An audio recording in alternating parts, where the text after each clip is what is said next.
हम लोग सब भी सीरियस हो गए, तो थोड़ा सा आनंद आया है। थोड़ा वचन के आगे बढ़ने से पहले एक गाना गाएं, ताकि ये पवित्र उपहार को हम लोग को एक यीशु मसीह के लोगों से कवर करेंगे। वही उसी तरह का बोल है। उसका बोल है, यीशु के नाम मेरे प्राण की रक्षा, मेमने के लोगों मेरे घर की सुरक्षा। ये गाना है। यीशु के नाम मेरे प्राण की रक्षा, मेमने के लोगों मेरे घर की सुरक्षा। यीशु के नाम मेरे प्राण की रक्षा, मेमने के लोगों मेरे घर की सुरक्षा। चीख कर आने वाली महामारी से डरेंगे नहीं, हम डरेंगे नहीं। चीख कर आने वाली महामारी से डरेंगे नहीं, हम डरेंगे नहीं। यीशु के नाम मेरे प्राण की रक्षा, मेमने के लोगों मेरे घर की सुरक्षा। यीशु के नाम मेरे प्राण की रक्षा, मेमने के लोगों मेरे घर की सुरक्षा। रोग का भय और क्रोध का डर, यीशु के नाम में हो अब दूर। रोग का भय और क्रोध का डर, यीशु के नाम में हो अब दूर। यीशु के नाम मेरे प्राण की रक्षा, मेमने के लोगों मेरे घर की सुरक्षा। यीशु के नाम मेरे प्राण की रक्षा, मेमने के लोगों मेरे घर की सुरक्षा।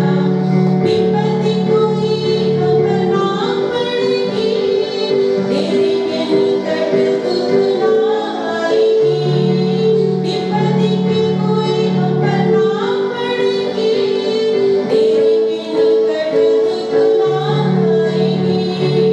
यीशु के नाम मेरे प्राण की रक्षा, मेमने का लोगों मेरे घर की सुरक्षा। यीशु के नाम मेरे प्राण की रक्षा, मेमने का लोगों मेरे घर की सुरक्षा। करते रहे यीशु नाम की स्तुति, भूल जाए रोग की नाम सभी। करते रहे यीशु नाम की स्तुति, भूल जाए रोग की नाम सभी। यीशु का नाम मेरे प्राण की रक्षा, मेमने का लोगों मेरे घर की सुरक्षा।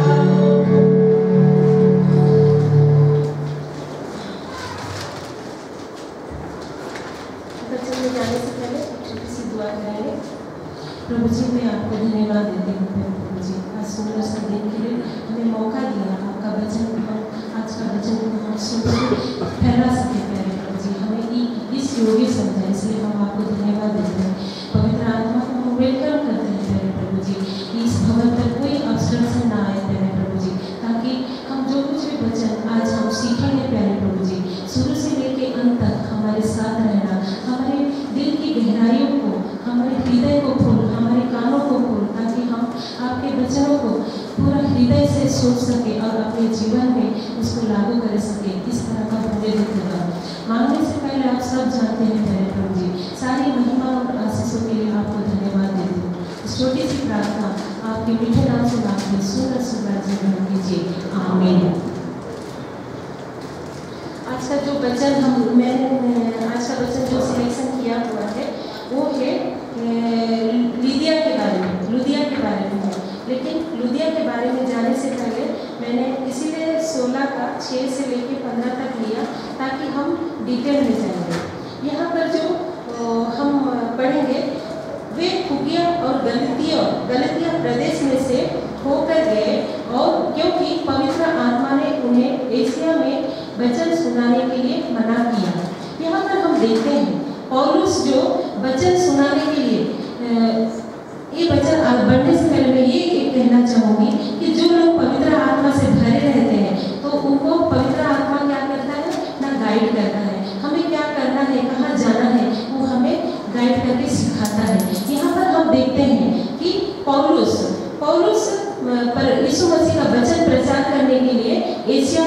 जाता है तो एशिया को जाते समय उसको पवित्र आत्मा गाइड करता है कि यहाँ पर आप वचन सुनाने के लिए मना करता है। उसके बाद पौलुस क्या करता है ना, बैतनिया को जाना चाहा, परंतु बैतनिया को जब वहाँ पे सुसमाचार प्रचार करने के लिए जाता है तो वहाँ पर भी यीशु मसीह का आत्मा जो है कि उसको वहाँ पर भी वचन प्रचार करने के लिए मना करता है। ये मना करने का उद्देश्य ये होता है कि परमेश्वर कुछ ना कुछ उपाय सोचा है, इसके दौरान उसने कुछ काम करने का उसने सोचा है, इसीलिए पौलुस को पवित्र आत्मा गाइड कर रहा है कि यहाँ पर वचन प्रचार करना नहीं है, परंतु परमेश्वर उसको दर्शन में कहता है। पर देखिए जब हम आत्मिक जैसा बाइबल हमको सिखाती है कि आत्मिक वरदान पाने के धूम में लगे रहो, बाइबल हमें सिखाती है कि हर एक इंसान को यही सिखाती है, हम मसीह विश्वासियों को कि आत्मिक धूम में हम लोग हमेशा उसके धूम में रहेंगे, तब हम पवित्र आत्मा के साथ कनेक्ट होके हमें वो गाइड करता है कि हमें कहाँ जाना है, क्या करना है, कैसे चलना है, कैसे रहना है, वो हमें पवित्र आत्मा ही सिखाता है, दूसरा कोई नहीं सिखाते हैं। तो यहाँ पर हम देखते हैं कि और पवित्र जब हम लोग आत्मिक धूम में लगे रहते हैं तो उस समय हमें क्या है, दर्शन देखने का भी एक गिफ्ट मिलता है, और दर्शन देखने का जो उसका अर्थ बताने का भी वो एक गिफ्ट मिलता है जब हम इस आत्मिक धूम में लगे रहते हैं। तो उस समय क्या होता है ना, जो पौलुस रहता है, पौलुस क्या वो करते हैं, पहले तो एशिया को जाते यीशु मसीह का वचन प्रचार करने के लिए, तो पवित्र आत्मा उन्हें वहाँ पर वचन सुनाने के लिए मना करता है। उसके बाद वो क्या करता है ना, बैतूनिया में जाना चाहता है, परंतु यीशु का आत्मा उन्हें वहाँ जाने के लिए भी मना करता है। उसके बाद क्या होता है ना, वे मूसिया से होकर त्रोआस को आए। उसके बाद पौलुस क्या करता है ना, यीशु मसीह का वचन प्रचार करने के लिए त्रोआस को आता है। तो वहाँ क्या देखते हैं, वहाँ पौलुस रात में सोते हैं, जब उसको एक दर्शन मिलता है कि एक माकुदिनी पुरुष खड़ा होकर उससे विनती करके कह रहा है कि पार उतार कर माकेदोनिया में आ और हमारी सहायता कर। देखिए हम लोग को आज फ्री से वचन मिल रहा है, लेकिन हम लोग उस वचन को कदर नहीं करते हैं। लेकिन यहाँ पर हम देखते हैं कि लोग उनको कैसे बुला रहे हैं वचन सुनने के लिए। यहाँ पर यीशु मसीह पवित्र आत्मा पौलुस को दर्शन में गाइड कर रहा है कि एक माकेदोनियन पुरुष सपना में जो माकेदोनियन पुरुष खड़ा हुआ है उससे विनती करके कह रहा है, पार उतरकर माकेदोनिया में आ और हमारी सहायता कर। उसके यह दर्शन देखते ही हमने तुरंत माकेदोनिया आया। कौन आए ना, पौलुस और उसके साथियाँ क्या करें, यीशु मसीह का वचन प्रचार करने के लिए त्रोआस से अभी कहाँ पर आ रहे ना, माकेदोनिया में आए, यह समझकर कि परमेश्वर ने हमें उन्हें सुसमाचार सुनाने के लिए बुलाया है। तो यहाँ पर देखिए ये जो यहाँ से जो इस स्टांजा में हम लोग ये सीखते हैं कि हम लोग को आत्मिक धूम के पीछे आत्मिक वरदान के पानी के धूम में लगे रहना है, ताकि हमको पवित्र आत्मा गाइड करेगा कि हम किस रास्ते में जाना है। देखिए पवित्र आत्मा ने पौलुस को गाइड किया, पौलुस को गाइड करके उसको कहाँ पर लेके आता है ना, फिलिपियों नगरी में लेके आता है। देखिए हम 16 के 12 अध्याय में पढ़ेंगे, तो वहाँ से हम फिलिपी पहुँचे जो माकेदोनिया प्रांत का मुख्य नगर और रोमियो का बस्ती है, और हम उस नगर में कुछ दिन तक रहे। ये लोग रोमियो के बस्ती में फिलिपी नगर में आए हुए हैं। क्यों आए हैं ना, यीशु मसीह का प्रचार, यीशु मसीह का वचन प्रचार कर रहे हैं कि वो लोग भी उद्धार पाए, यीशु मसीह में आकर वो लोग भी सच्चाई को जाने, ताकि सच्चाई उनको स्वतंत्र करे और पाप से और बुराई से वो दूर रहे। इसीलिए वो लोग फिलिपियों के नगर में आए। 13वां अध्याय में हम देखेंगे, सबत के दिन हम नगर के फाटक के बाहर नदी के किनारे यह समझकर गए कि वहाँ प्रार्थना करने का स्थान होगा, और बैठकर उन स्त्रियों से जो इकट्ठा हुई थी बातें करने लगे। सबत का दिन था, तो ये लोग सबत का दिन में हम लोग ऐसा वेस्ट नहीं करना चाहते हैं। उनको ये लोगों का मिनिस्ट्री ये था कि जहाँ उनको समय मिलता था वो वचन प्रचार करते थे, ताकि लोगों का आत्मिक उन्नति उन्नति हो, पाप से बुराई से बचे। तो इसीलिए वो लोग क्या करते हैं ना, नदी के किनारे यह समझकर गए कि वहाँ प्रार्थना करने का स्थान होगा, और बैठकर वो स्त्रियों से जो इकट्ठा हुई थी बातें करने लगे। ये लोग इधर उधर का बातें नहीं कर रहे थे, वहाँ पर परमेश्वर का वचन को बातें कर रहे थे, उसके वचन के डिस्कस कर रहे थे कि यीशु मसीह ने हमारे लिए कैसे क्रूस पर जान दिया, हमारे पापों के लिए किस तरह हम हमारे पापों किस तरह क्षमा हुए। इस तरह का प्रभु यीशु मसीह के जीवन के बारे में, उनके मृत्यु के बारे में, उन्होंने इस पृथ्वी पे रहकर हमारे लिए कैसा एक एग्जाम्पल सेट किए, हमें किस तरह का लाइफ, प्योर लाइफ, हमारे इनसाइड लाइफ आउटसाइड लाइफ किस तरह हम प्योर जिएंगे, ताकि उस तरह का लाइफ ये स्त्रियों के पास बैठकर वो डिस्कस कर रहे हैं। तो उस समय क्या होता है कि लुदिया नामक थुआतीरा नगर की बैजनी कपड़े बेचने वाली एक भक्त स्त्री सुन रही थी। लुदिया थुआतीरा नगर की स्त्री निवासी थी, और उसका बिजनेस रहता है कि बेचनी कपड़ा बेचने का। और उसका एक क्वालिटी है कि वो एक भक्त स्त्री है। तो प्रभु ने उसका मन को खोला कि वह पौलुस की बातों पर चित्त लगाए। देखिए, लुदिया तो प्रभु को नहीं जानती है, और वो एक बिजनेस वोमेन है, और वो प्रभु को भले ही नहीं जानती है, लेकिन वो अच्छी स्त्री है, वो अच्छा चलती है, वो अच्छी औरत है, जिसके वजह से उसको एक गवाही के रूप में से लिखा गया कि वो एक भक्त स्त्री है। प्रभु ने उसका मन को खोला और कि वह पौलुस की बातों पर चित्त लगाए। देखिए, हम अभी देखेंगे वही वचन को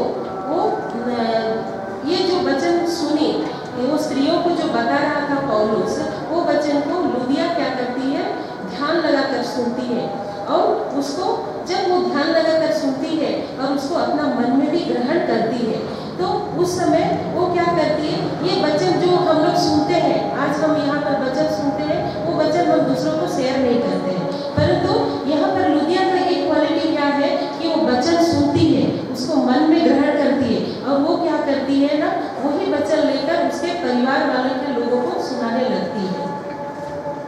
तो यहाँ पर हम लोग क्या सीखते हैं कि लुदिया एक भक्त स्त्री थी, मतलब वो सही तरह का जिंदगी जीती थी, लेकिन वो उद्धार पाई हुई स्त्री नहीं थी। प्रभु ने उसका मन को खोला। यहाँ पर हमने देखा कि प्रभु ने उसका मन को, जब पौलुस ने उन स्त्रियों को यीशु मसीह के बारे में सुसमाचार प्रचार कर रहे थे, तब प्रभु ने उसका मन को खोला है। उसके अंदर प्रभु यीशु मसीह के बारे में जानने की इच्छा हुई। जब पौलुस ने उन स्त्रियों को प्रभु का वचन सुना रहा था, तब लुदिया के बारे में बाइबल स्पेशली कहता है, प्रभु ने उसके मन को खोला कि वह पौलुस की बातों पर ध्यान लगाए। कभी हम यहाँ पर चर्च में बैठे रहते हैं, लेकिन यदि हमारा मन को उसके साथ कनेक्ट नहीं करते, तो हमको कितना भी अच्छा वचन सुनाया जाए, वो हवा के जैसे इधर से उधर चला जाएगा। लेकिन जब हमारा मन को परमेश्वर खोलता है, तब हम उसको ध्यान से सुनते हैं। देखिए, यहाँ पर हम क्या सीखते हैं कि बाइबल स्पेशली कहा है कि जब पौलुस ने उन स्त्रियों को प्रभु का वचन सुना रहा था, तब लुदिया के बारे में बाइबल स्पेशली कहता है कि प्रभु ने उसका मन को खोला कि वो पौलुस की बातों पर ध्यान लगाए। जब हम किसी को भी प्रभु का वचन प्रचार करते हैं, तब हमारी यह प्रार्थना होना चाहिए कि प्रभु उनके मनों को खोले और वचन पर ध्यान लगाए। हम लोग ने यहाँ वचन सुनने से पहले प्रार्थना, प्रशांत भैया ने कितना अच्छा प्रार्थना किया है, और हम लोग ने प्रभु का स्तुति आराधना की है, ताकि हम प्रभु के साथ एक उसके संगति में रहें। इसीलिए तो है ना। तो यहाँ पर जैसे हमको वचन यही सीखा था कि जब हम किसी को भी प्रभु का वचन प्रचार करते हैं, तब हमारी यह प्रार्थना होना चाहिए कि प्रभु उसके मनों को खोले और वचन पर ध्यान लगाए। आगे देखेंगे, जब परमेश्वर लोगों को मनों को तैयार करता है, उनका हृदय को खोलता है, तब वचन प्रभावशाली होता है। जब हमारे हृदय को प्रभु खोलता है, आत्मिक हृदय को खोलता है, जब हम लोग को सुनने की इच्छा होती है, वचन सुनने की इच्छा होती है, तभी हम उस वचन को समझ सकते हैं। यदि हम उस वचन को सुनने की इच्छा ही नहीं रखते, तो हम उसको कितना भी बता निकल जाता है। इसीलिए यहाँ पर कहता है, प्रभु का वचन कहता है, जब परमेश्वर के लोगों का मन को तैयार करता है, उनका हृदय को खोलता है और वचन प्रभावशाली होता है। जब लुदिया का मन को परमेश्वर ने खोला, वो प्रभु का वचन को मन से ग्रहण करती है। आगे देखेंगे, आइए हम लुदिया के आत्मिक उन्नति के बारे में सीखेंगे। वहाँ पर पहला क्या कहता है कि वो प्रभु पर विश्वास करती है। अभी हम लोग ने पढ़ा है कि उसका आत्मिक उन्नति के बारे में हम लोग क्या सीखते हैं। पहला, वो प्रभु पर विश्वास करती है, वचन सुनकर वो क्या करती है, अपने तक सीमित नहीं रखती है, वो वचन को सुनकर परिवार वालों को सुनाती है, ताकि उसके साथ साथ जिस तरह इसका आत्मा को उद्धार हुआ है, उसी तरह उसका परिवार का भी उद्धार होना वो चाहती है। तीसरी पॉइंट हम देखेंगे, परिवार वालों ने वचन के लिए अपने मनों को खोलते हैं। जब हम परिवार में हैं, तो हम जब बच्चों को सिखाते हैं, तो हम बचपन में, मैंने संडे स्कूल में बहुत सारे सीखे हैं, तो मेरा कर्तव्य है कि मैं मेरे बच्चों को, मेरे पति को, मेरे पूरे खानदानों को सिखाऊं, ताकि उनका भी आत्मिक उन्नति हो। तो यहाँ पर लुदिया ने भी बहुत सुंदर अपना एक गवाही सेट करी है कि वो तो प्रभु का वचन सुनी, और वही वचन जो सुनी उसको उसने क्या किया है, विश्वास करती है, और विश्वास पर वचन सुनकर वो अपने तक नहीं रहती है, परंतु वो परिवार वालों को वचन को सुनाती है। और उनका परिवार वालों का भी रिस्पॉन्स देखिए कितना अच्छा है कि परिवार वाले वचन के लिए अपने मनों को खोलते हैं और उसका परिवार विश्वास करता है। जब वो विश्वास करती है कि मेरे पापों के लिए कोई कुर्बान हुआ है, तब वो अपने आप पर चुप नहीं रहती है। उसी तरह पाप से उद्धार पाकर हमें भी संतुष्ट नहीं होना चाहिए। देखिए, वो जब जानती है, वो विश्वास करती है कि मेरे पापों के लिए कोई कुर्बान हुआ है, क्रूस पर मार खाया, मेरे लिए कोड़े खाया है, इतना तकलीफ उठाया है, जब वो जानती है तो वो चुप नहीं रहती है। वो क्या करती है ना कि वो उनका परिवार वालों को सिखाती है, सुनाती है, उनका भी उन्नति चाहती है। उसके आगे और देखेंगे, उसी तरह हमें भी पाप से उद्धार पाकर हमें संतुष्टि जीवन नहीं जीना है। हमें कुछ मालूम होता है तो हमें उसी में संतुष्टि नहीं होना है, हमें भी उससे आगे बढ़ना है। हमें यह गोल रखना है कि मैं तो बच गई, मेरे परिवार वाले भी बचना है। लुदिया का एक अच्छी स्त्री थी, जिसकी वजह से लोग उसकी बातों को सुनते थे और यकीन करते थे। लुदिया जब वचन प्रचार करती है तो लोग उसके वचन को क्यों सुनते हैं और क्यों मानते हैं, इसका भी एक बहुत बड़ा कारण क्या है ना। हम अभी पहले यहाँ पर देखें कि लुदिया एक भक्त थी। पहले से पढ़े है ना, लुदिया नामक थुआतीरा नगर के बैजनी कपड़े बेचने वाली एक भक्त स्त्री थी, वो अच्छी स्त्री थी। देखिए, इसका बहुत गहरा अर्थ है। जब हम किसी को वचन प्रचार करते हैं, तो वचन प्रचार करते हैं, तो उस समय जब हमारा चाल चलन अच्छा होता है, तो हम जब किसी को एडवाइस देते हैं तो उसका जीवन में वो प्रभाव डालता है। यदि हमारा चाल चलन ठीक नहीं है, हम खुद गलत रास्ते पे जाते हैं, तो हम किसी को कहते हैं कि आप ये करो, तो उस समय वो उसका जीवन में कुछ प्रभाव नहीं डालता है। यहाँ पर उसी तरह यहाँ पर लुदिया के जीवन में हुआ है। वो भक्त थी, इसीलिए वो जब वो प्रभु यीशु मसीह का वचन को शेयर करती है ना, तब उस समय उसके बातों को कोई हल्का में नहीं लेते, सब सीरियस लेते हैं। यहाँ पर हम एक देखेंगे कि लुदिया के द्वारा यहाँ पर एक वचन हम देखते हैं, जब उसने अपने घराने प्रभु ने उसका मन को खोला और पौलुस की बातों पर चित्त लगाए, और जब उसने अपने घराने समेत बपतिस्मा लिया। देखिए, बपतिस्मा लेना कैसा संभव होता है। वो वचन सुनी, वो उसके परिवार को बोला है और परिवार ने अपना मन फिराया है। मन फिराने के बाद उन्होंने क्या किया है, बपतिस्मा लिया है। ये यहाँ तक स्टेप आता है। तो देखिए, वो उसका परिवार के लिए कितना उन्नति का कारण बनती है। लेकिन यहाँ पर हम एक एग्जाम्पल देखेंगे कि लूत का परिवार।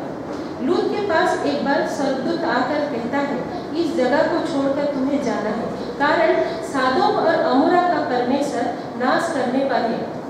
सदोम और अमोरा को नाश करने पर है बोलकर स्वर्गदूत ने लूत को कहता है, लेकिन लूत ने अपना दामाद से कहता है कि हमें इस जगह को छोड़कर जाना है।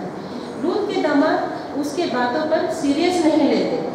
इनफैक्ट लूत के बातों को वो लोग क्या करते हैं, मजाक में उड़ा देते हैं। देखिए, दो परिवारों का डिफरेंस हम देखते हैं इन दोनों परिवार में कितना डिफरेंस है। लूत अपना परिवार को बचाना चाहता है, लेकिन उनके लोग उसकी बातों को सुनना नहीं चाहते। देखिए कितना बड़ी बात है कि परमेश्वर का स्वर्गदूत आके उनको कहता है कि आप लोगों को इस जगह को खाली करना है, क्योंकि सदोम अमोरा में इतना पाप बढ़ गई है कि परमेश्वर उसको नष्ट करना चाहता है, विनाश करना चाहता है। तो ये लोग क्या सोचते हैं, हाँ ऐसा, ये लोग संसार की चीज़ों में इतना रंग गए हैं कि उनको इसका बात को मजाक लग रहा है, वो लोग सीरियस नहीं ले रहे, उनके जीवन के प्रति वो लोग सीरियस नहीं है। तब क्या होता है, इधर देखेंगे लूदिया के परिवार का पूरा ऑपोजिट है। लूत का परिवार उसके बातों को सीरियस नहीं लेते हैं, नहीं सुनते हैं, मजाक में ले लेते हैं। इधर लूदिया का परिवार उसका पूरा ऑपोजिट है। क्यों लूत के परिवार उसके साथ नहीं देते?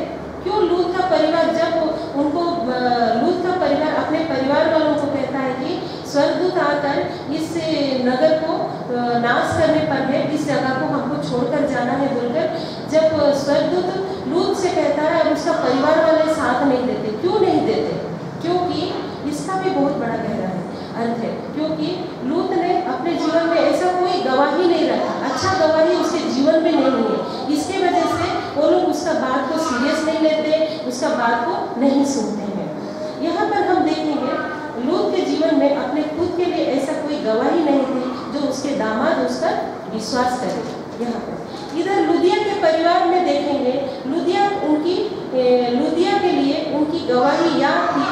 परिवार देखिए लूदिया के लिए क्या गवाही दे रही है, लूदिया के लिए क्या गवाह दे रहे हैं कि वो एक भक्त थी। कौन? लूदिया एक भक्त थी। ये जो बोल रही है सोच समझकर बोल रही होगी। यहाँ पर हम देखते हैं लूदिया क्या है, यीशु मसीह का वचन प्रचार करती है उनके परिवार वालों के सामने, और उसके परिवार वाले उसको विश्वास करते हैं। क्यों विश्वास करते हैं? कि लूदिया का एक गवाही है कि वो भक्त स्त्री है, वो अच्छी स्त्री है। जब हमारे जीवन में जब हम अच्छी स्त्री है या पुरुष है, तो जब हमारा कार्य बहुत अच्छा होता है तो हम जो कुछ भी बोलते हैं वो उनके जीवन में कार्य करता है। यदि हम अपना लाइफस्टाइल इतना गंदा होगा तो हम किसी को एडवाइस देंगे तो वो क्यों सुनेंगे? यहाँ पर ये समझने वाली बात है। हमें हमारे परिवार के लिए स्टैंड होना चाहिए, हमारा भी एक गवाह होना चाहिए, बिल्कुल लूदिया की तरह। लोग हमारे बारे में कहना चाहिए कि ये कभी झूठ नहीं बोलती।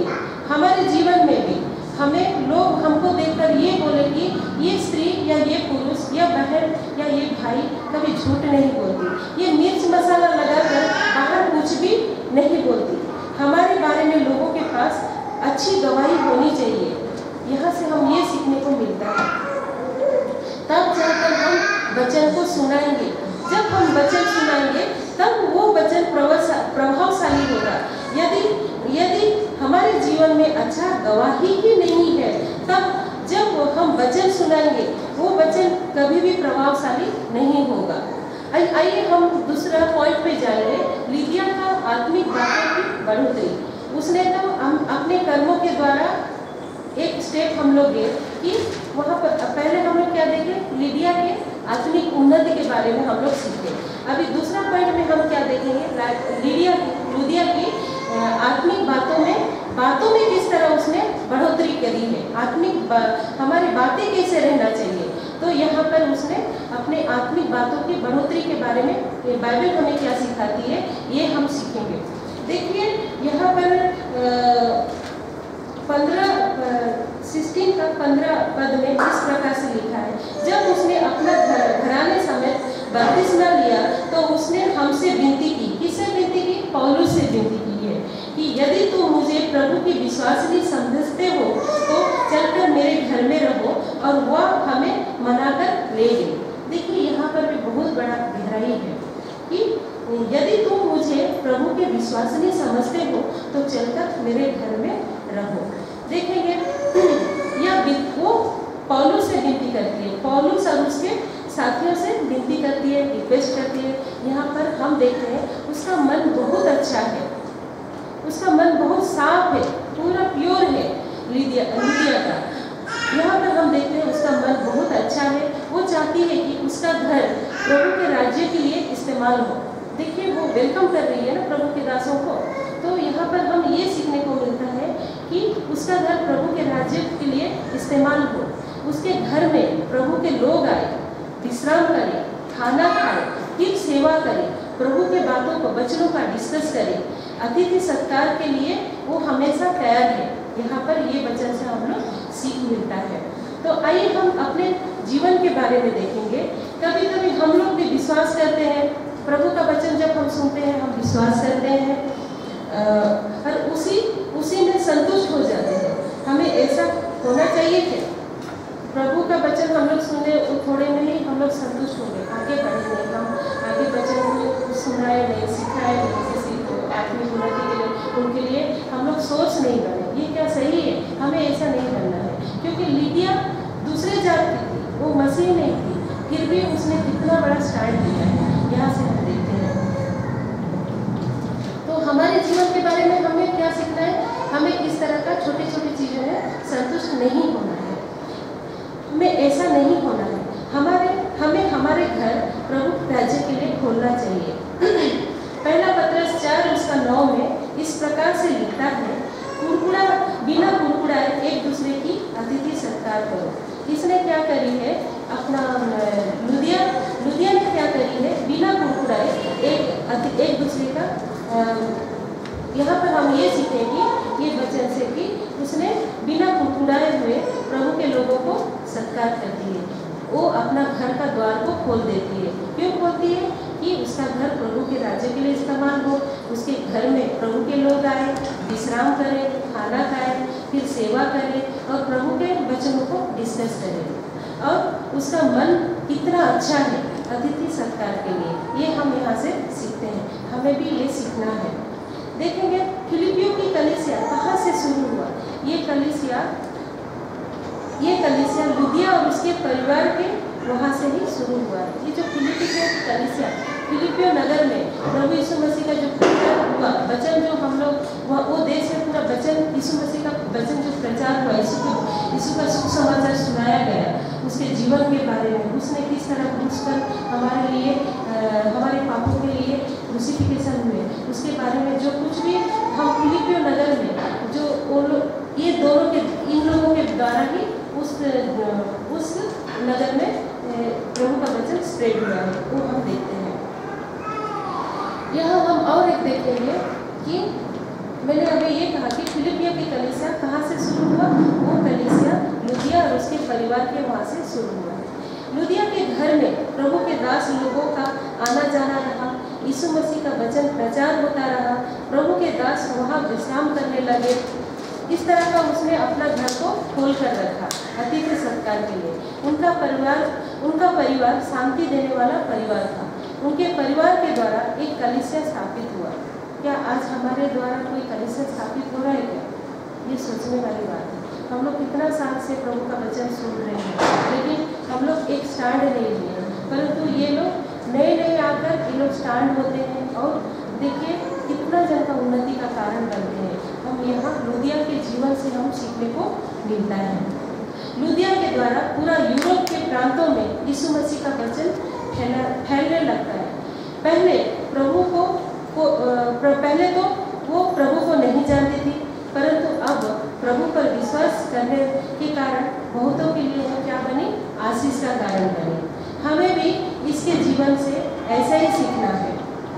आज हमें दुआ करना है कि प्रभु मुझे और मेरे परिवार को अपने राज्यों को यीशु मसीह का राज्यों को आगे बढ़ाने के लिए इस्तेमाल करें। यदि सच्चे मन से हम दुआ करते हैं तो खुदा उस पर आशीष देता है। लास्ट में एक पद को देखेंगे, प्रेरितों 16:40 में देखेंगे। 16:40 में यह इस प्रकार से लिखा है वे बंदी गृह में से निकलकर लुदिया के यहाँ गए, भाइयों से भेंट करके उन्हें शांति दी और चले गए। ये वाक्य पढ़ने का अर्थ यह है कि वे लोग बंदी गृह से निकलकर लुदिया के वहाँ गए।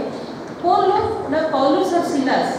कल मैंने पौलुस और सिलास के बारे में बहुत ध्यान दिया था, तो आज मैं वो रिपीट तो नहीं करूँगी, फिर भी शॉर्टकट बोल दूँगी कि पौलुस और सिलास जब बंदी गृह में थे तो वहाँ पर उनको बहुत सारा ताड़ना दिया गया था। हम देखते हैं उनको बेतों के द्वारा मारा गया था, उनके कपड़े फाड़े गए थे, जंजीरों से झगड़ा किया था, उनका पैर को काट में ठोका गया था, है ना। क्यों ठोका गया था?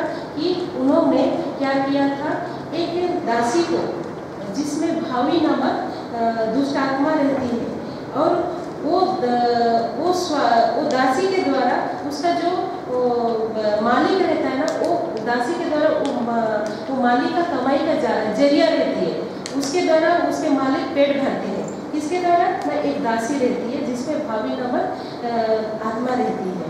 तो ये लोग वो जो दासी के ऊपर एक जो आत्मा रहती है, भावी आत्मा, वो क्या कहती है? पौलुस और सिलास को देखकर कहती है कि ये मनुष्य परम प्रधान परमेश्वर का दास है, जो हमें उद्धार का मार्ग की कथा सुनाते हैं। देखिए दुष्ट आत्मा भी कितने अच्छी बात बोलते हैं कि ये मनुष्य परम प्रधान परमेश्वर का दास है, जो हमें उद्धार का मार्ग की कथा सुनाते हैं।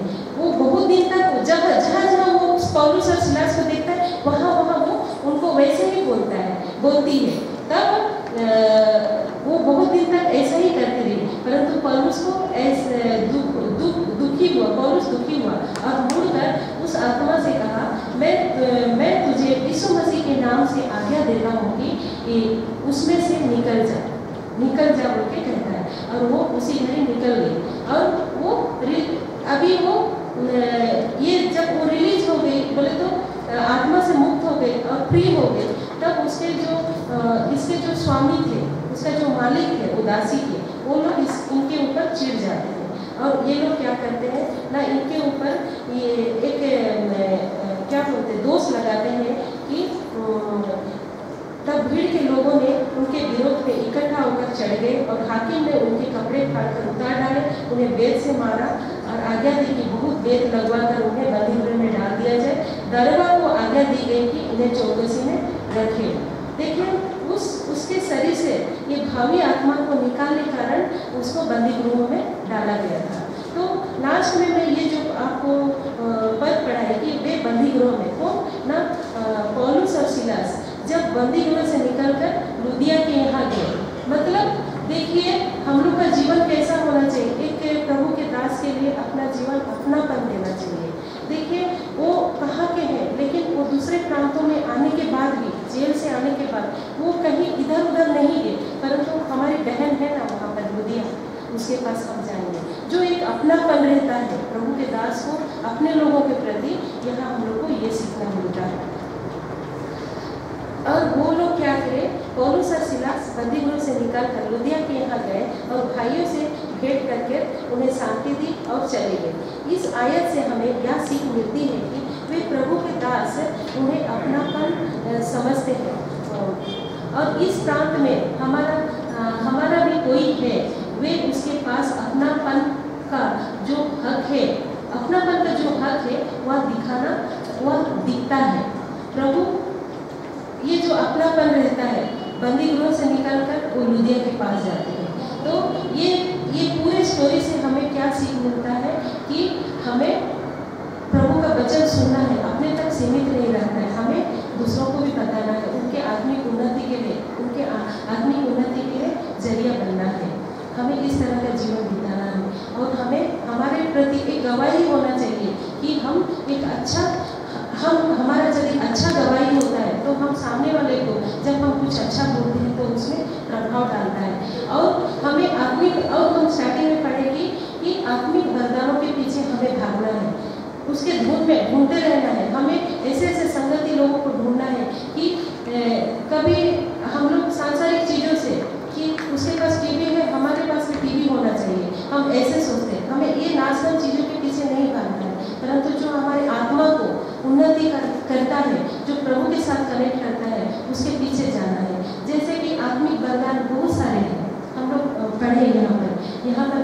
जैसे पौलुस को हम लोग देखें कि पौलुस को पवित्र आत्मा गाइड करके कहता है कि आपको यहाँ पर वचन प्रचार नहीं करना है। तो पवित्र आत्मा उनको जैसा गाइड करता है वो वैसे ही करते हैं। हमें भी हमारे जीवन में हमें इस पवित्र आत्मा को वेलकम करना है। हमको पवित्र आत्मा मिलने के लिए हमें उस तरह का अपने अंतर आत्मा को प्योर करना है। आज का मैं वचन यहाँ पर इतने बोलकर समाप्त करती हूँ। प्रभु करे आप सबों के इस वचन के द्वारा सभी को आशीष दें।